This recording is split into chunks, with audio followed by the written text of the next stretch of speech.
Haay, akkam jirtu nagaa keessan hordoftoota koo nagaa kootii irraa biizaa hojjechuuf barbaadeni qoqopheeffadhe. Iskii biizaa akka Itoophiyaatti, akka keenyatti, akka kootti, akka mana kootitti immoo maal irraa hojjannaa isinittan agarsiisa. Asitti foon qopheessee jira. Iddoo kana zimjee soogiddaa fi xiqqoo zayitii namni. Asitti inqulaalii lama otoo rukutii sitti agarsiisuu barbaade asitti immoo timaatimii tokkoo fi wanta walitti qiqicaa asitti lixiin bukeeffadhee jira.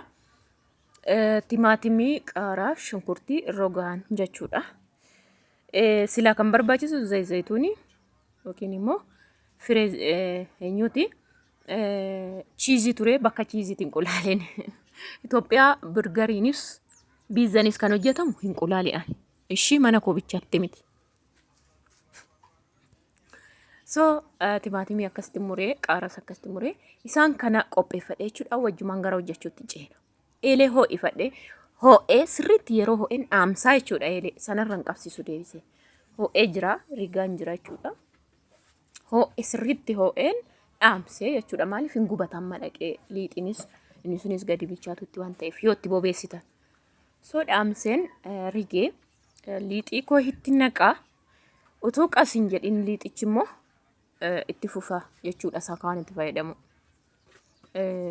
Liixicha akkanta itti bukeesse immoo paakin paawudar, irshoo, soogiddaa, zayitii xiqqoo wayii kanuma fayyadamen akka mana kootitti inni kunis. Akka Itoophiyaattis miti akka Arabaattis miti. Okay.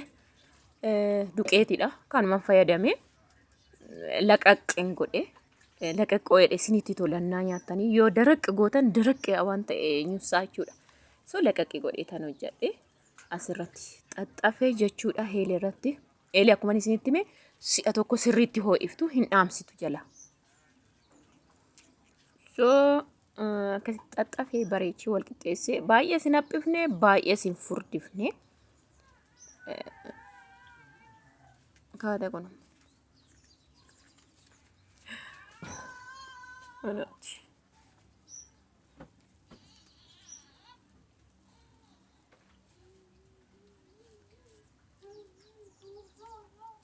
Haala kanaan jechuudha.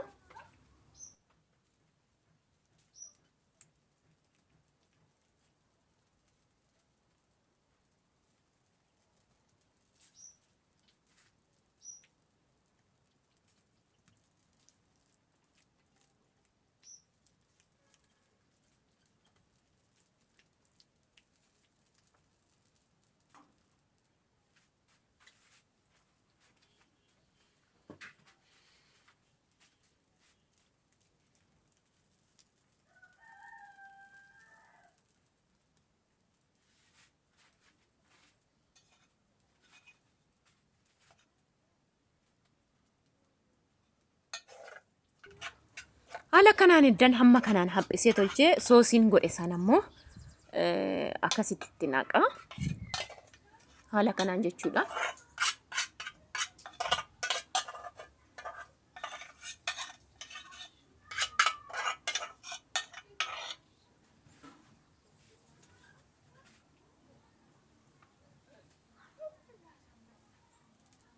Akka kanaatti dibeen wal qaqqabsiisaa amma caafitte jechuudha. Kun immoo timaatimii uma tokko zayitii shunkurtii waanuma akkasiirraa fayyadamtu jechuudha. Qimamii qabdaniif taatanii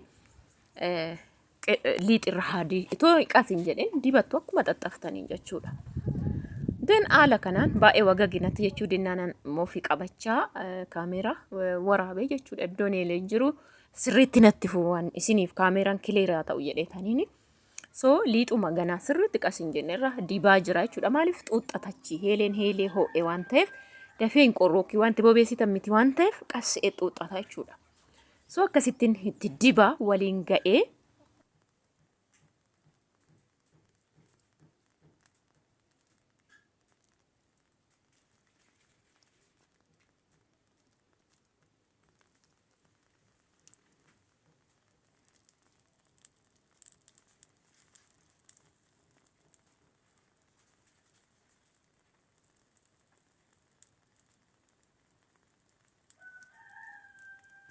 haala kanaan caafiidhaan waliin ga'e jechuudha. Akka eelee keessa isin jalaan xunne eeleen kan biddeena waan ta'eef baay'ee caafitti hina'ina jechuudha. Tasa zayitiin isaas achii hojii geemnaamin omaan jedhus garuu rakkoo hin qabu.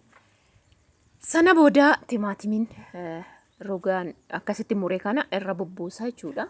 Ifama kaameraan akkasinitti maal akkanitti godhu akkasinitti fuufan itti dhiyeessee waraabaa jira jechuudha. Timaatimii koo ergan akkas xaalli irra godhee immoo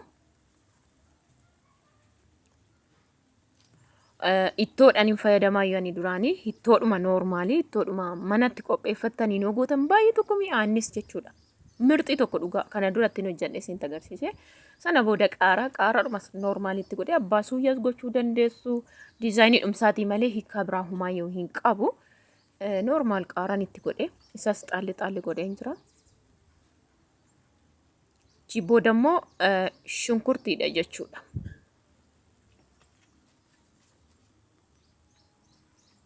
Kalariidhuma akka ta'u xaalli goota jechuudha. Shunkurtiidha. Akkasuma shunkurtees kunoo feetan zeeroodhaan gochuu dandeessu. Feetan akka kanatti diizaayinii jechuudha. Akka kana wayyammoo zeeroo jechuudha.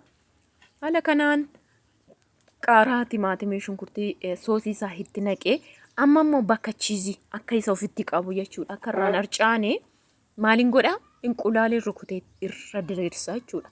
Asti foonicha jechuudha. Fooniin qopheeffadhee soogidda ta'ee minaamin baqa isa amma nama fayyadame foonicha akkasitti immoo wal qixxeessa jechuudha.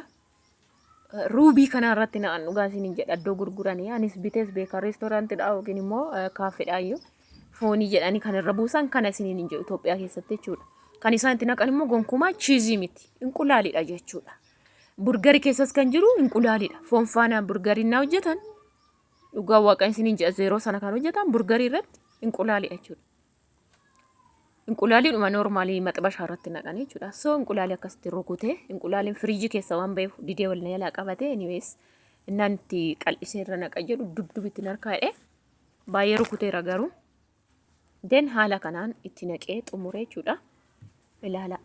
Abeet waaw asitti zayituunii qabaatee kalariidhaan ittoo qabaatee maashaallah qaqqabsiisee jallisaa bunni bareeddu tokko asitti qas jedhee kun inqulaaliin gaditti qabatee ilaalaa jirtu.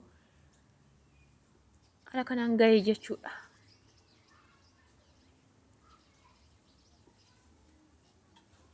Gimmaasha isaa 450 gimmaasha kanaa jechuudha biizan zeeroo isaanii qurxiitti nyaatan saayizii sanaan hojjetama biizan ispeeshaal jedhamee yoo fooniin ta'e yoo duwwaashii dhibbaa meeqa akka ta'e hin beeku garuu fooniin. Amma anyways mureen isinitti agarsiisa jedheni kunoo haala kanaanii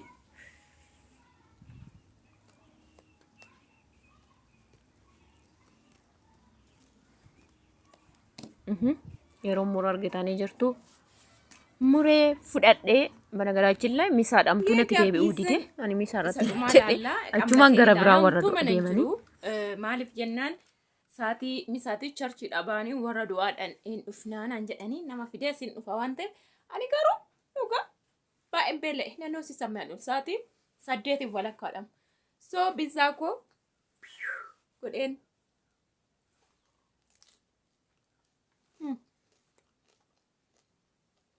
nyaadheen foon shus gubbaadha. Biizaa Itoophiyaa keessatti ruubii kana jechuudha.